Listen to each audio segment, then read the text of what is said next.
Hello everyone, welcome to YouTube channel of concept coaching classes. आज हम class 11 का most important topic discuss करने वाले हैं जिसका नाम है जर्नल। जिस तरीके से इंग्लिश को सीखने के लिए हमें ABCD की ज़रूरत है, उसी तरह से यदि हम अच्छी तरह से अकाउंट्स प्रिपेयर करना चाहते हैं, अकाउंट्स सीखना चाहते हैं, तो उसके लिए जर्नल की अच्छी समझ होना बहुत ज़रूरी है। अब समझते हैं कि आखिर जर्नल होता क्या है और इसे बनाने की रिक्वायरमेंट क्यों है। जैसे कि हम जानते हैं कि आज मैं हूँ या आप हैं, अगर आप में से किसी ने भी एक बिज़नेस को स्टार्ट किया है, रोज़ हमें डेली के बहुत सारे ट्रांजेक्शन्स को परफॉर्म करना पड़ेगा। सामान को खरीदना, सामान को लेना, वेजेस देना, सैलरी देना, किसी को डिस्काउंट देना। कई बार हमें लॉस भी होगा, कई बार हमें प्रॉफिट भी होगा। अब हम सब भी ये चीज़ जानते हैं कि एक ह्यूमन बीइंग के लिए पॉसिबल नहीं है कि वो इतनी सारी चीज़ों को एक लंबे टाइम पीरियड के लिए, लॉन्ग टाइम पीरियड के लिए याद रख सके। जाहिर सी बात है कि एक रोबोट ही ये काम कर सकता है। ह्यूमन बीइंग के लिए पॉसिबल नहीं है कि वो कोई भी इन्फॉर्मेशन को सालों साल याद रख सके। तो इसलिए एक ज़रूरत उठती है कि हम क्यों ना इस चीज़ का रिकॉर्ड मेंटेन करके रखें, ताकि जब भी हमें उस इन्फॉर्मेशन की ज़रूरत हो, हम उसे यूज़ कर सकें। तो इसलिए क्या होता है, जो बिजनेस ऑर्गेनाइजेशंस है वो सबसे पहली चीज़ जो बनाते हैं वो है जर्नल। जर्नल को हम बोलते हैं a primary book of accounts in which transactions are recorded in a chronological order. Journal क्या है? एक प्राइमरी बुक ऑफ अकाउंट्स है। प्राइमरी इसलिए कहा गया क्योंकि सबसे पहले जो भी ट्रांजेक्शन होता है, किसी भी तरीके का अगर लेन देन होता है, तो उसकी एंट्री जर्नल में ही की जाती है। एक और वर्ड यहाँ पर यूज हो रहा है, वो है हमारा क्रोनोलॉजिकल ऑर्डर। क्रोनोलॉजिकल ऑर्डर का मतलब होता है जिस डेट पे या जिस समय जो ट्रांजेक्शन होगा उसके अकॉर्डिंग ही हम उसको रिकॉर्ड करेंगे। जैसे कि जो ट्रांजेक्शन पहले होगा जर्नल में उसे रिकॉर्ड भी हम पहले करेंगे, जो ट्रांजेक्शन बाद में होगा जर्नल में हम उसको रिकॉर्ड भी बाद में करेंगे। ठीक है, तो जर्नल अगर सिंपल टर्म से बात करें तो एक प्राइमरी बुक्स ऑफ अकाउंट है जिसमें हम सिर्फ क्या करते हैं, जो भी हमारा लेन देन है, जो भी हमारा ट्रांजेक्शन है, उनको जिस हिसाब से वो हो रहे हैं डेट के अकॉर्डिंग उनको रिकॉर्ड करते हैं। दूसरी चीज़, जर्नल में जो भी एंट्री लिखी जाती है उसे हम बोलते हैं जर्नल एंट्री। और इस जर्नल एंट्री को जर्नल में लिखने की या पास करने की जो प्रोसेस होती है वो कहलाती है हमारी जर्नलाइजिंग। जिस तरीके से इंग्लिश के लिए ABCD ज़रूरी है, उसी के लिए अकाउंट्स के लिए जर्नल समझना बहुत ज़रूरी है। अब हम बात करते हैं जर्नल के फॉर्मेट की। जर्नल के फॉर्मेट में 5 कॉलम रहेंगे। एक होगा हमारा date, second particular, ledger folio, debit and credit. Date में जिस दिन जो ट्रांजेक्शन हो रहा है वो डेट लिखी जाएगी। पर्टिकुलर्स में उस ट्रांजेक्शन के बारे में लिखा जाएगा कि वो परचेस का है, सेल्स का है या फिर कोई अदर ट्रांजेक्शन है।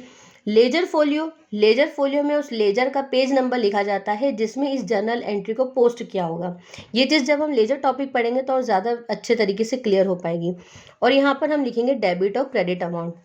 Debit, credit, capital, asset, liabilities, अगर इन टर्म्स को आप अच्छे से नहीं जानते हैं तो पहले आप मेरी एक वीडियो देखिएगा, बेसिक अकाउंटिंग टर्मिनोलॉजी, ताकि आपको आसानी से समझ में आ सके कि ये टर्म्स होती क्या हैं। क्योंकि जब तक आप इन टर्म्स को नहीं समझेंगे आप उनका ट्रीटमेंट भी नहीं समझ पाएंगे, इसलिए आप उस वीडियो को ज़रूर याद से देखिएगा। ओके, तो यहाँ पर कुछ ट्रांजेक्शन दे रखे हैं और हमें उन्हें क्या करना है, जर्नलाइज करना है। मैंने आज सिर्फ सिंपल ट्रांजेक्शन्स लिए हैं जो कि परचेज और सेल्स से रिलेटेड है। जो नेक्स्ट वीडियो आएगी उसमें मैं थोड़े और एक्स्ट्रा जो ट्रांजेक्शन्स होंगे हमारे डिस्काउंट के, ये सब लेने की कोशिश करूँगी। तो समझते हैं, सबसे पहला ट्रांजेक्शन है हमारा, गगन स्टार्टेड बिजनेस विद कैश। गगन ने बिजनेस को शुरू करा और पैसा लगाया उसने 3.5 लाख।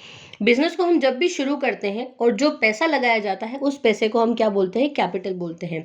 ये तो हम हमेशा जानते हैं ना कि दो चीज़ें होती हैं, एक होती है डेबिट, एक होता है क्रेडिट। जब भी फर्म में कोई चीज़ आती है तो उसे हम डेबिट करते हैं, और अगर कोई चीज़ जा रही है तो उसे हम क्या करते हैं, credit. Debit what comes in, credit what goes out, ये हमारा रूल है।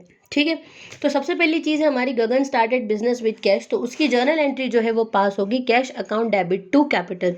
दैट मीन्स कि फर्म में क्या हो रहा है, पैसा लगा रहे हैं हम और बिजनेस को स्टार्ट कर रहे हैं। अब यहाँ पर अंडरस्टूड होना चाहिए, कई लोगों के दिमाग में ये चीज़ आ सकती है कि हम कैश को डेबिट क्यों करें, हम तो कैपिटल लगा रहे हैं, पैसा लगा रहे हैं, तो हमारे पास से पैसा जा रहा है। पर यहाँ पर बात यह है कि हमें फर्म के नाम से करना है, जो भी काम है सिर्फ फर्म के बारे में सोचना है। ये जो पैसा है कैपिटल का, वो हम फर्म ही में ही तो लगा रहे हैं। ये पैसा किसके पास जा रहा है, हमारे पास से जरूर जा रहा है ये पैसा, मतलब कि प्रोप्राइटर के पास से जरूर जा रहा है पैसा, पर जा कहाँ रहा है, ये फर्म के अंदर ही तो जा रहा है ताकि फर्म का काम स्टार्ट हो सके। इसलिए यहाँ पर हम कैश को क्या करते हैं, डेबिट करते हैं, और कैपिटल हमेशा ही क्रेडिट होती है। ये चीज़ हमेशा हमें ध्यान रखना है। अमाउंट हम एक बार लिखेंगे डेबिट साइड में और एक बार लिखेंगे हम क्रेडिट साइड में।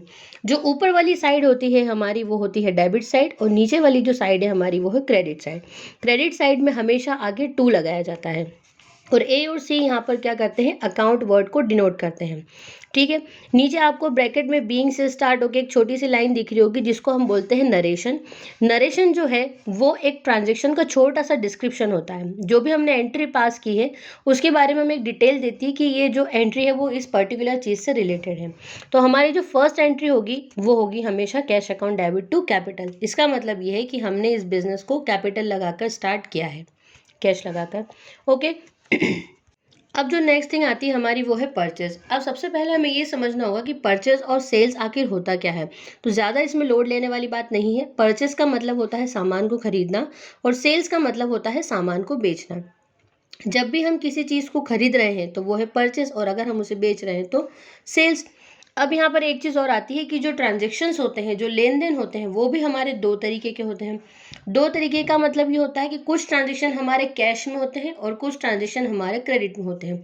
कैश का मतलब होता है हमारे नगद के ट्रांजेक्शन्स, ओके, और जो हमारे क्रेडिट का मतलब होता है उधार का ट्रांजेक्शन। आपने देखा ही होगा बिजनेसमैन कई ऐसे रहते हैं जो कि कैश भी में भी सामान सेल करते हैं, और कई उनके जो पुराने बहुत कस्टमर्स रहते हैं जो जिन पर उनको बहुत ट्रस्ट है, उनके साथ वो क्रेडिट के ट्रांजेक्शन्स भी कर लेते हैं। ठीक है, तो दोनों ही तरीके के ट्रांजेक्शन्स होते हैं, कुछ नगद के भी और कुछ उधार के भी। पर जनरल में उनका ट्रीटमेंट किस तरह से होगा ये बहुत अच्छे से समझने वाली बात है, क्योंकि यहाँ पर बच्चों को बहुत ज़्यादा कन्फ्यूजन होता है कि कौन सा ट्रांजेक्शन कैश का है, कौन सा क्रेडिट का, ये किस तरीके से समझा जाए। तो आज मैं बहुत ईजी वे में आपको उस चीज़ को बताऊँगी, पर आप एंड तक वीडियो तक बने रहिएगा ताकि आपको बहुत अच्छे तरीके से जर्नल के कॉन्सेप्ट समझ में आ सके। ठीक है, तो सबसे पहली हमारी जो एंट्री है वो है परचेस गुड्स, और अमाउंट दे रखा है हमें 50,000। अब यहाँ पर कुछ भी नहीं बोला गया है कि ये जो ट्रांजेक्शन है वो कैश का है या फिर क्रेडिट का है। तो हमें ध्यान रखना है कि सिर्फ परचेस गुड्स अगर दे रखा है तो हमेशा यही रहेगा कि ये जो ट्रांजेक्शन है वो एक काय का ट्रांजेक्शन है, कैश का ट्रांजेक्शन है। ठीक है, और परचेस जो है वो हमेशा डेबिट होती है, ये चीज़ ध्यान रखिएगा। तो परचेस को हम लिखेंगे डेबिट साइड में, और क्योंकि जाहिर सी बात है कि अगर मैंने कोई सामान परचेस किया है मतलब मेरे पास आया है, तो इसलिए परचेस को मैं क्या करूँगी, डेबिट करूँगी।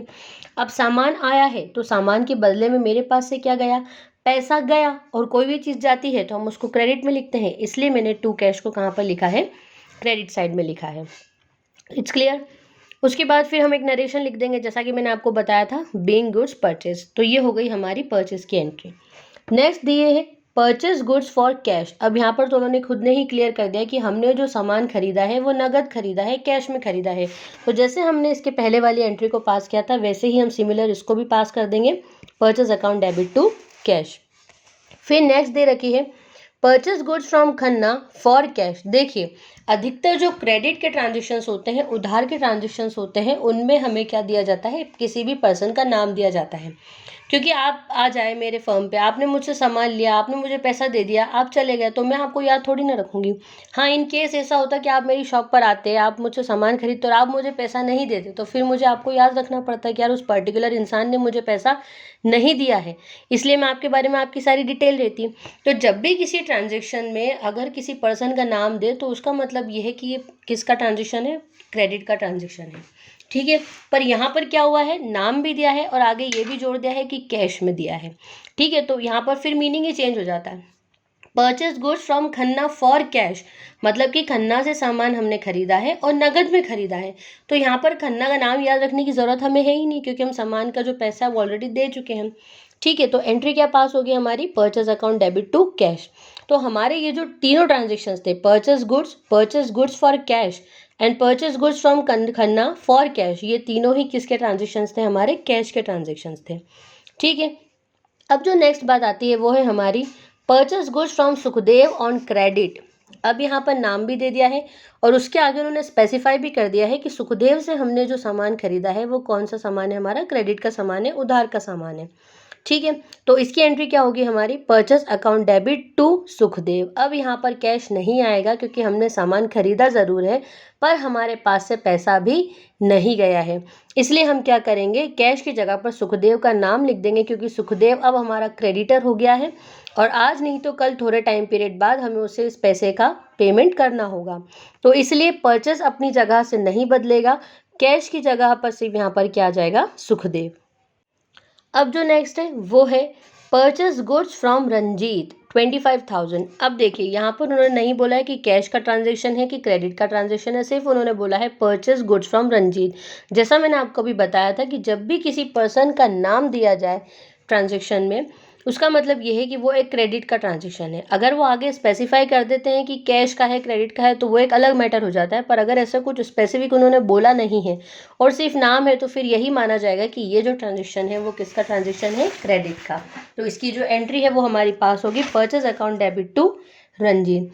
यहाँ पर हम फिर क्या करेंगे, सभी की टोटल लगाकर अमाउंट नीचे लिखेंगे और इसकी टोटल आ रही है हमारी 5,55,000 और इसे हम कैरी फॉरवर्ड करेंगे। अब जो एंट्री आएंगी हमारी वो है सेल्स की। जिस तरीके से मैंने अभी परचेस का आपको कॉन्सेप्ट क्लियर किया कि कौन सी कैश की होगी, कौन सी क्रेडिट की होगी, वैसे ही अब हम सेल्स के बारे में बात करेंगे। सेल्स का मतलब होता है आप सामान को बेच रहे हैं, ठीक है। सबसे पहली एंट्री हमारी सोल्ड गुड्स, तो ये भी हम क्या मानेंगे कि एक कैश की एंट्री, क्योंकि यहाँ पर उन्होंने किसी का नाम भी नहीं दिया और ना ही कुछ क्रेडिट के बारे में बोला गया है। तो क्योंकि मैंने सामान बेचा है तो सामान जाएगा और मेरे पास उसके बदले में कैश आएगा, तो कैश अकाउंट यहाँ पर डेबिट होगा और नीचे आएगा मेरा sales account. Okay, next entry हमारी सोल्ड गुड्स फॉर कैश, नगद में सामान बेचा। साफ ही बोल रहे हैं वो कि आपने जो भी सामान बेचा है वो नगद में बेचा है, तो इसकी भी जो जर्नल एंट्री है वो पास होगी हमारी cash account debit to sales. Next जो है वो है sold goods to Guddu for cash. यहाँ पर नाम भी दिया है पर आगे उन्होंने स्पेसिफाई कर दिया है कि गुड्डू का आपने सामान तो बेचा है पर आपने उसको नगद में सामान बेचा है, तो यहाँ पर गुड्डू का नाम याद रखने की हमें ज़रूरत नहीं है, ठीक है। तो एंट्री जो पास होगी वो है हमारी cash account debit to sales. Narration लिखना सब में बहुत इंपॉर्टेंट है और नरेशन हमेशा बीइंग से ही आप स्टार्ट कीजिए। ज़रूरी नहीं है कि हमें 2-3 लाइन की नरेशन लिखना है, एक छोटी सी एक लाइन में नरेशन आ जाए आपकी, जिससे थोड़ा सा आइडिया लग जाए कि ये जो ट्रांजेक्शन है वो किससे रिलेटेड है, तो हमारा काम अच्छे से हो जाएगा, ठीक है। नेक्स्ट जो ट्रांजेक्शन है हमारा वो है सोल्ड गुड्स टू प्रेम। हमने प्रेम को सामान बेचा है। अब सिर्फ यहाँ पर इतना बोला गया है, आपने नगद में बेचा है, उधार में बेचा है, कुछ भी नहीं बोला है। मैंने अभी आपको परचेस के ट्रांजेक्शन में एक्सप्लेन किया था कि जब भी किसी पर्सन का नाम दे दिया जाए दैट मीन्स कि ये जो ट्रांजेक्शन है वो क्रेडिट का ट्रांजेक्शन है, ठीक है। अब सेल्स तो अपनी जगह से हिल नहीं सकता, परचेस हमेशा डेबिट में ही रहेगा और सेल्स हमेशा क्रेडिट में ही रहेगा, ये अपनी जगह से कभी नहीं बदलेंगे, ठीक है। पर ये ज़रूर होगा कि जहाँ पर हम डेबिट में कैश लिख दे रहे थे वहाँ पर हम उस पर्सन का नाम लिख देंगे प्रेम का, जिससे कि हमें पैसा क्या करना है, लेना है, क्योंकि अब ये हमारा एक डेटर हो गया, ठीक है। नेक्स्ट जो आती है वो है हमारी sold goods to Vinod on credit. Vinod को हमने क्रेडिट में सामान बेचा। सेम जिस तरीके से हमने अभी ये पहली वाली एंट्री बनाई है इसे भी ऐसे ही बना देंगे। सेल्स को हम क्रेडिट में मेंशन कर देंगे और विनोद को उन्होंने स्पेसिफाई कर दिया है कि आपने उधार सामान दिया है, तो विनोद को हम डेबिट कर देंगे, Vinod account Vinod debit to sales, ठीक है। फिर हम क्या करते हैं, जो भी डेबिट और क्रेडिट साइड है उन दोनों की हम टोटल लगा देते हैं, ठीक है। डेबिट और क्रेडिट साइड की जो टोटल है वो हमेशा इक्वल आनी चाहिए। तो इस तरह से हम जर्नल बनाते हैं। आई होप आपको ये जो बेसिक ट्रांजेक्शन्स मैंने लिए थे, जिसमें मैंने परचेस, सेल्स और कैश क्रेडिट को समझाने की कोशिश की है, मैं आशा करती हूँ आप सभी को ये बहुत अच्छे तरह से समझ में आए होंगे। पर उसके बाद भी यदि आपको कुछ डाउट्स हैं, अगर कोई क्वेरी है, तो आप कमेंट सेक्शन में कमेंट करके पूछ सकते हैं। आप इंस्टाग्राम, ट्विटर पर मुझे फॉलो कर सकते हैं। अपनी क्वेरीज जो डाउट्स हैं आप मुझसे आसानी से पूछ सकते हैं। अगर आपको मेरी वीडियो पसंद आई है तो इसे लाइक शेयर करना ना भूलें और साथ ही साथ मेरे चैनल को सब्सक्राइब कीजिएगा। Thank you.